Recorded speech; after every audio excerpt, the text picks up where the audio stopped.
Welcome to another review, this time for Mortal Kombat Snowblind. Me, Terrell, and Damien are here to give you all the good review. No spoilers, because we don't want to spoil the goodness for you that's coming with this this Mortal Kombat if you haven't seen it. I'm so glad you said no spoilers, because already in my brain I'm like, wait a minute. Okay, no spoilers. Cool. Right. We're not going to tell you who dies, who lives. But Damien, would you start off? What you think about the movie? It took me on a roller coaster of reactions, not so much emotion. Within the first, and this isn't a spoiler, this is just something to expect for any movie watcher. Within the first 90 seconds, there's death and destruction.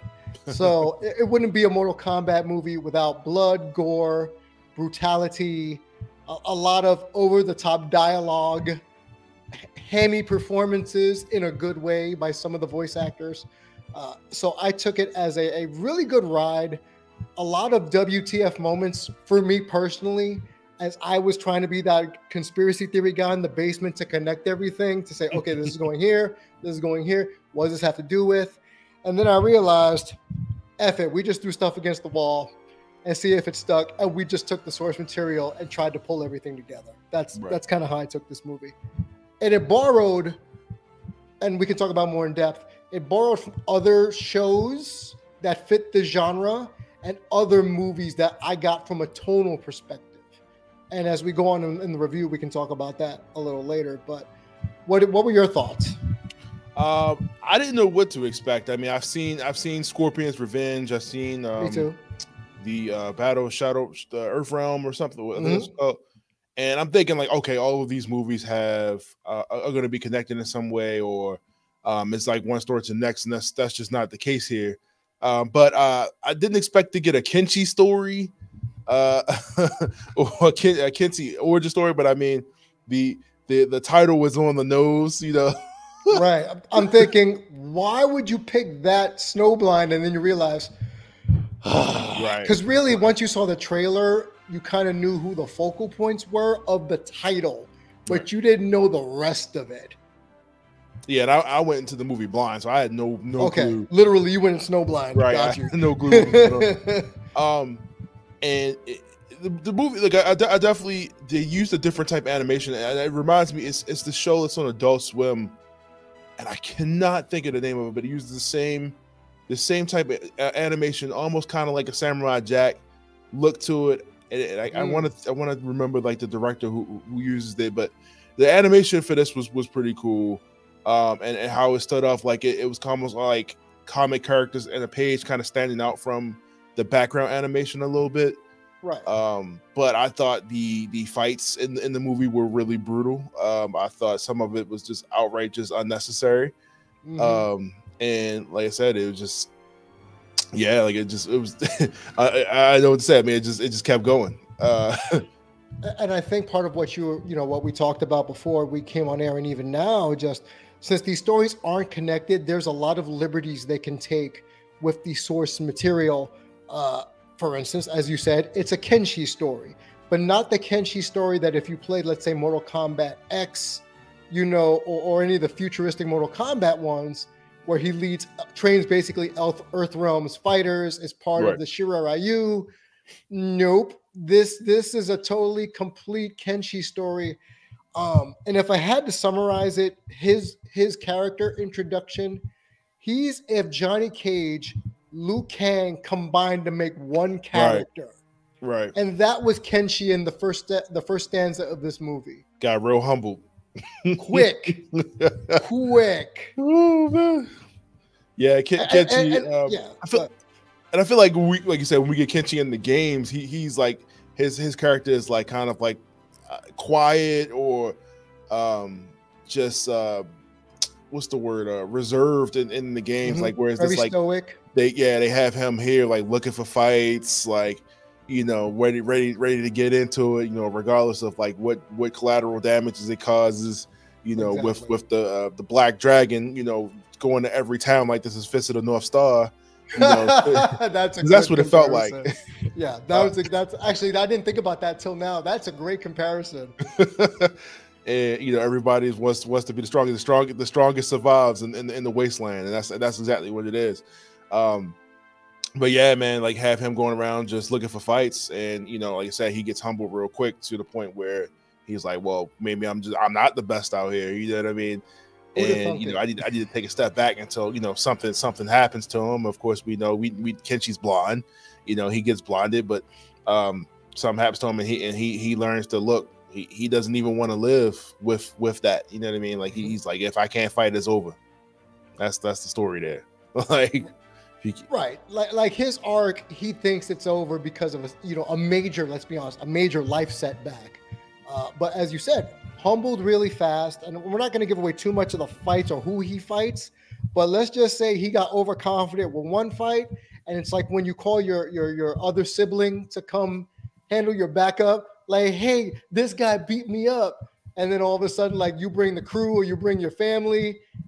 And then Kenshi got humbled real quick after talking all that mess for like a good 5 minutes. And like, okay. And here's where we get more into the story. As I said before, you're taking a little bit of liberty with the source material, but it's done so in a way that feels fresh and unexpected. Right. Because when you see it, I don't know if this is really a spoiler, but again, this is about the wasteland. So automatically you're thinking, what, did Earthrealm lose? Did Shao Kahn win? Is everything in Outworld just the wasteland? But they don't really refer to Outworld. They just call it the wasteland. So the Black Dragon has basically taken over in Mad Max style. And that's the thing I thought about. I thought this was very Mad Maxian in the first minute and a half. They've taken over. And you see all this blood, all this destruction.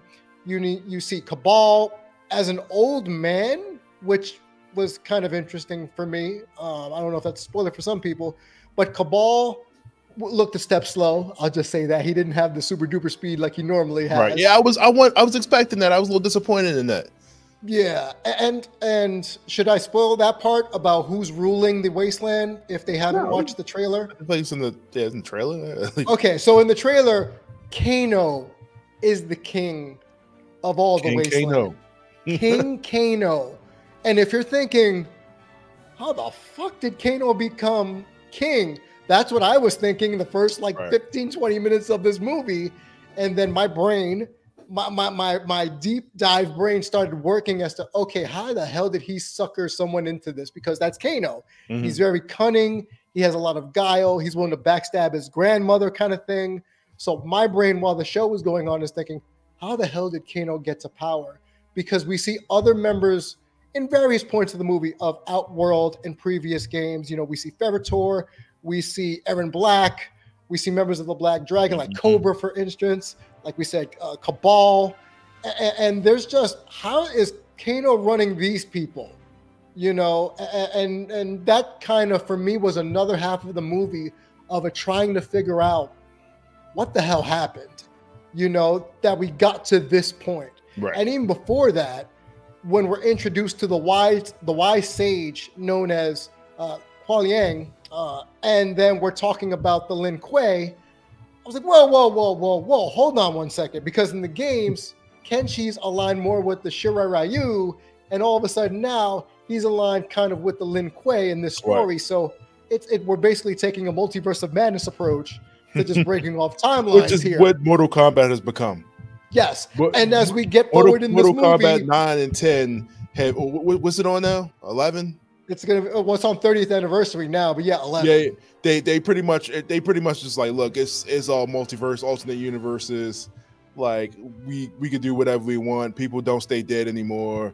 They literally went back to rewrite their entire Mortal Kombat history. Yep. It started with MK9. It was like MK, after like the delineation from the initial timeline. Right. That's when it started with Raiden and his amulet. When we went back to the beginning of Mortal Kombat 1 in MK9. But in this film, we get a different version of Sub-Zero. Right. We get he's this pacifist, sage type. He just wants to be a farmer. I'm over here thinking, how the hell is Sub-Zero growing a farm, in the middle of a desert wasteland? But you know what? That man's making bread. because he's selling his farmed goods in the town. So good on him. Better question is where you get the seeds from. That's a good question. I mean, they spent the movie trying to figure out how he watered the plants, but imagine the seeds themselves. And we get another look at Sub-Zero. He has these nightmares, you know, and I'm thinking this is about, you know, what would go on to be Noob Saibot and this version of Sub-Zero, like Sub-Zero from MK1 and then MK3. But it took a turn. And he inevitably shoos Kenshi away because Kenshi figures out he's former Lin Kuei, because Sub-Zero he's a pacifist. He's not fighting anybody. He gets his ass kicked by the Black Dragon. And, you know, Kenshi says, teach me, I'll pay you. Nah, I'm good. I just want to live my life in peace. Don't start none, won't be none. Keep my head down. Yep, keep my head down, keep it moving. And let me ask you, as we go along the story, you know, we've covered Kenshi's initial portion. What did you think about Sub-Zero in this universe, the way he was portrayed in this part of the movie, like being a Thanos-style farmer? I mean, we've seen so many different. I feel like Sub-Zero probably has more variations, more variants than any character in the Mortal Kombat universe. Man, there's so many different variations of Sub-Zero, but to see him as the soldier, basically with like I don't want to say PTSD, but like with just regret and, you know, whatever, like he wants to, like you said, pacifist, he wants to go monk style. Hey, I'll never do this again. And then we've seen this movie before, right? Where like the Rurouni Kenshin, the whatever, like the warrior that's slain leave my life people, behind, right? That wants to, like, you know, tie it all down behind, and it just never happens. But as we know in these movies, you can never escape it. You know, you never escape the life. It always finds a way to find you, regardless if you try to hide or not. You get a couple years, but you know, in this case, Kenshi's the one that crosses his path and brings him out of the works, or, you know, has him train him. Right. But I thought this cool back Old Man Logan reserve Sub-Zero. That's another one they borrowed from, right? Old Man Logan. A lot of references, right? Old Man Logan Sub-Zero was pretty cool, man. I really like the version of Sub-Zero. Old Man Sub-Zero, yeah, that was what got me too. So already we've gotten Mad Max vibes. We got Old Man Logan vibes. And as we go on in this movie, we get a little bit more vibes. So we have Kenshi, this overconfident, cocky asshole. We have Sub-Zero as this, leave me alone. I don't want none. I just want to live my life and be a farmer. And then we have, like we said, King Kano and the Black Dragon, which in the video games, the Black Dragon doesn't play a big deal in the video games for the most part. They're just lackeys. You know, I know in they're big in terms of like the organization, because you always but we're not referencing them every game. Yeah. You know, it's like the usual suspects. Kano, you know, we got a little bit of Cabal based on Mortal Kombat 3, Cobra, I believe from MK, was it 4? So they're there, but they've never been this centralized in the story. No, at least to my knowledge. Not to the point where like they're the biggest threat, because I'm like, again, as this movie points out, there's motherfuckers with superpowers out here fighting regular people. So it's just like, what do you do? Like, you know, you're the dude with martial arts. You got to have some type of ability, you know what I mean? Like to take down these people. Like, yeah. So it's crazy. You know, it's like Kano got he's basically a freaking cyborg in this movie. You know, which we figured, but as the movie goes on, it's evident he's got no humanity left in him. He's just basically a cyborg, and he'll live, he thinks, forever. As one of the characters, I don't even remember what his name was. He was like, "Yo, Kano's got something, man. I can't put my finger on it, but you don't want to challenge him, like, whatever it is." Yeah, it's like you don't want to challenge him. And Cabal's like, "Man, we this is our chance. We can go ahead and take out, get our own little spot here." And it just was like, nah. But Kano already knows everything that's going to happen. You know what I mean? So he already knows, like, they're going to try to portray him. You know? And then you're wondering why is Kano being able to figure all this out? Like, he thought there'd be a defection in his camp. He thought that people were going to betray him. And we get a Shang Tsung story in this, which I didn't expect to see Shang Tsung in the way he was portrayed in this part of the movie. He's still the conniving sorcerer. Of course. He's still trying to double cross people. You know, it's not a spoiler because Kenshi goes blind, but he's the reason Kenshi goes blind, essentially, by suckering Kenshi in, thinking he's going to like teach him some stuff. And Shang Tsung is up to his old tricks. But as always, his ambition. Kenshi's that stupid. Like, what was that? Kenshi's just that stupid. Like, sure, yeah, he's that man, desperate. I'll help you.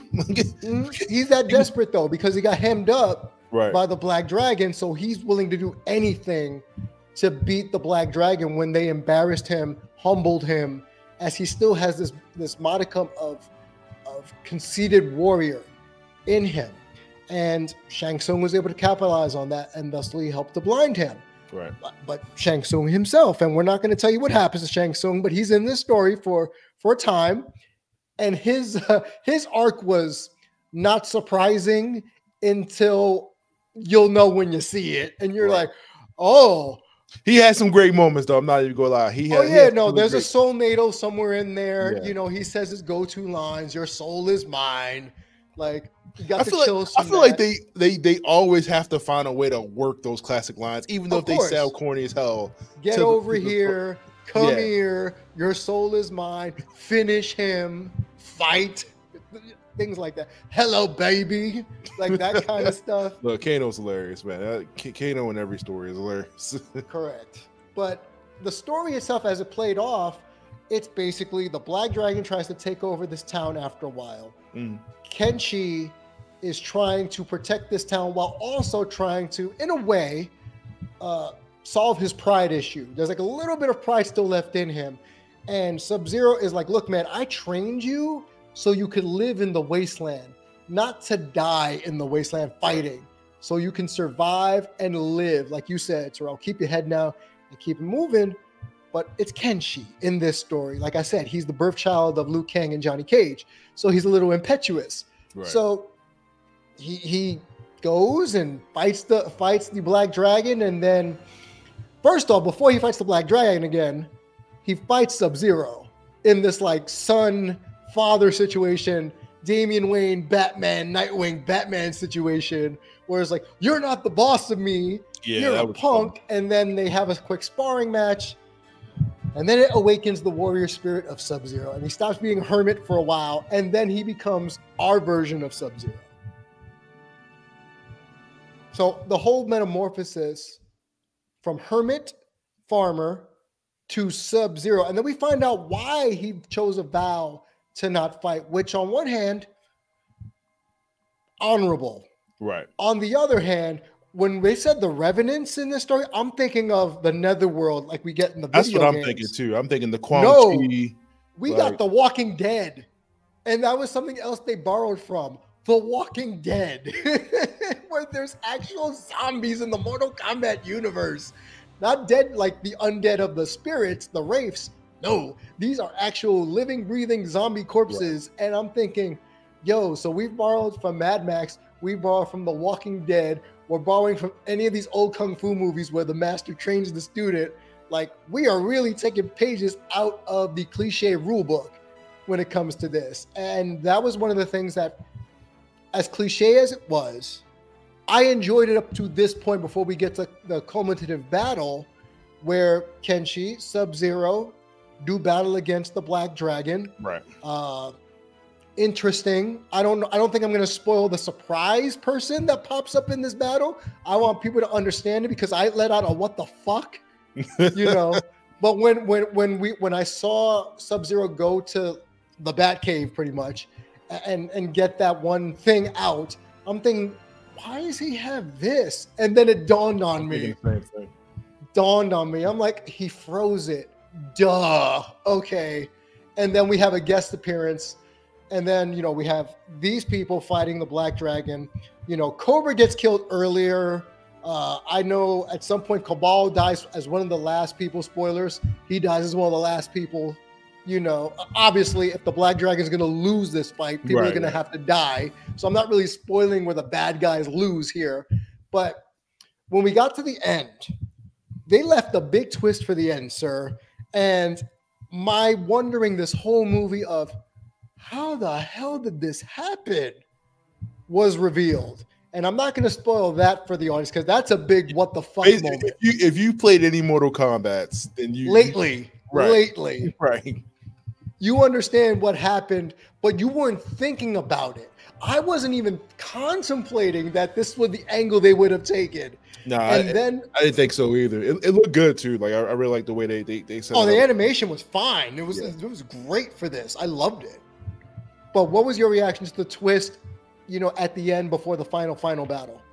I was shocked. I mean, like, because the movie kind of, like I said, we're in this particular world of Snowblonde or whatever, so we're following this story. I wasn't expecting that at all. I mean, to be honest, I mean, they set it up like nobody else was existing. You know what I mean? So it was kind of hard to see what was going on. We're stuck in the wasteland. Like, what actual other characters were there, or who else could actually fight back these people? So again, I was shocked. They caught me off guard. And I'm glad I didn't watch any trailers or anything, because I was very pleasantly surprised. It took me on a lot of twists and turns, like I told you before we got on, and I even wrote in our group chat, I don't know what the hell to think about this movie. and I guess I can leave the actual movie review there and let you all figure it out for yourselves as you watch this movie. But that was what I was left with. And before we give this an overall rating, what when you reach the end, what were your initial thoughts in your brain after everything got put together? Oh man, this it didn't end the way I thought it was going to. Same. Yeah. I was expecting a clock to be reset. Yeah, a different ending, true. Yeah. And that's not we didn't get the ending we expected. But then again, this wasn't the story we expected either.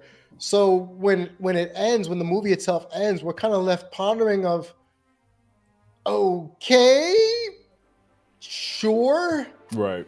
And as I said before, there was a lot of doom and gloom in this movie right from the start. From the backgrounds, the wasteland, people feel like they're giving up. Society is downtrodden. It's ruled by the Black Dragon.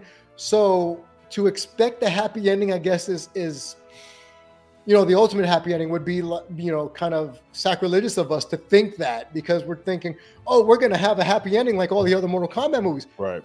No, this is Mortal Kombat. Prepare to be wowed and shocked and really. So the ending kind of just left me with a really vibe. Yeah. Worse than the actual Mortal Kombat movie that came out in 2021. But as many of you know, I actually enjoyed until the ending.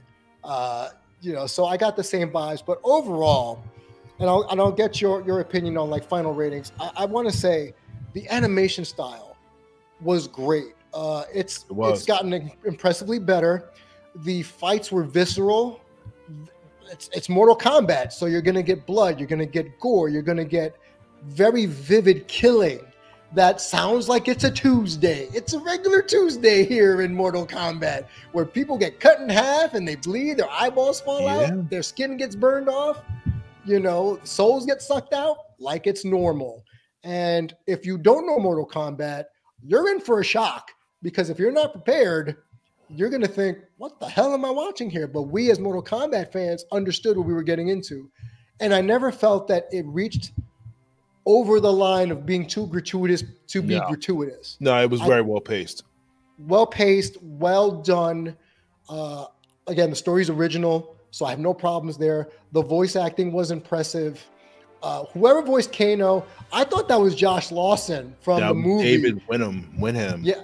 Yeah. So at first I thought it was Josh Lawson from the movie, because the last couple of people who played Kano, good job, y'all. Like, you are getting the real Kano. Like, I know Trevor, the late Trevor Goddard, who played him in the original Mortal Kombat movie, had this Aussie accent, kind of like a chauvinistic pig, which they've taken and built upon.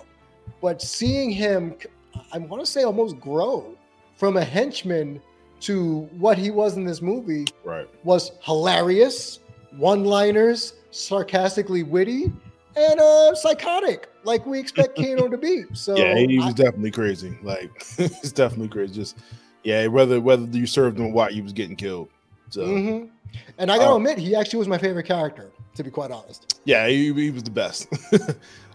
Definitely something that this movie does. In the first two, the directors give us the X-ray hits and stuff like that. In this movie, they introduce, and ironically, you're wearing sonar vision or Kenshi vision in this movie, so you get a lot of Kenshi's point of view and what he sees while he's wielding the sword in the movie, which I thought was really cool and very well done.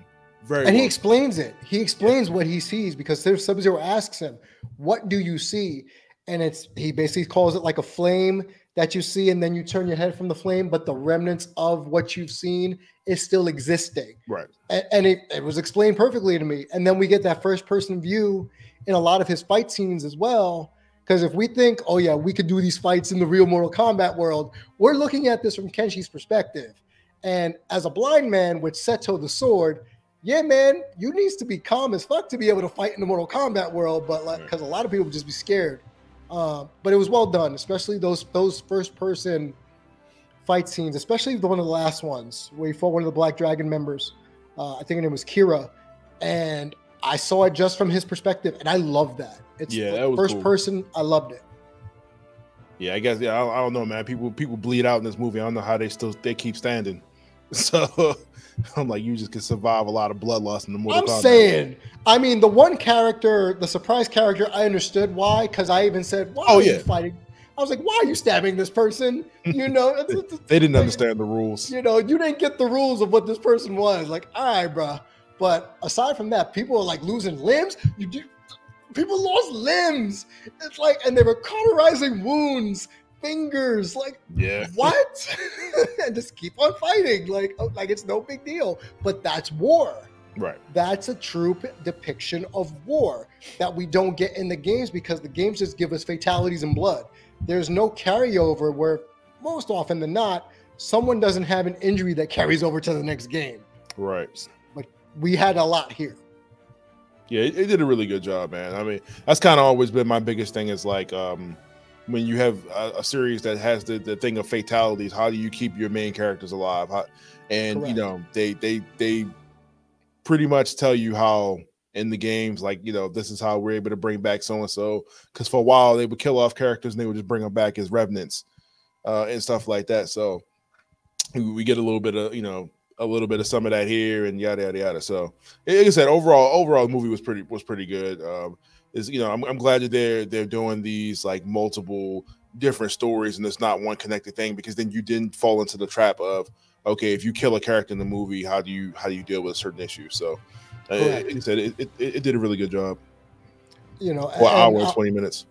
Oh yeah, for an hour and 20 minutes, it breezed by. It didn't seem long at all. No. And I don't mean that as a backhanded compliment. Like, it breezed by. I felt like I was still just getting into the story, and then we get to the end because it was that well done. I think it was the best one out of the first two movies that we saw of the Mortal Kombat animated featurettes. Yeah. I thought this was the best one. And I'm actually looking forward to see what else they got up their sleeve in Warner Brothers Animation, because they really knocked out the park on this one. So if I have to give it an overall grade, I'd give it an A. I was gonna say about like a 7.5, 8. Yeah. So yeah, it was a good movie. I enjoyed it. I'll definitely go back and, like, you know, show my friends this. This was definitely worth the watch. Buy it so we can keep getting more. Please buy these movies. Yes, buy these movies. Don't illegally stream them. Y'all know who y'all are. Don't illegally stream them on the torrent sites. Buy these things. Download them so people keep making these movies. Putting all this hard work see in. More.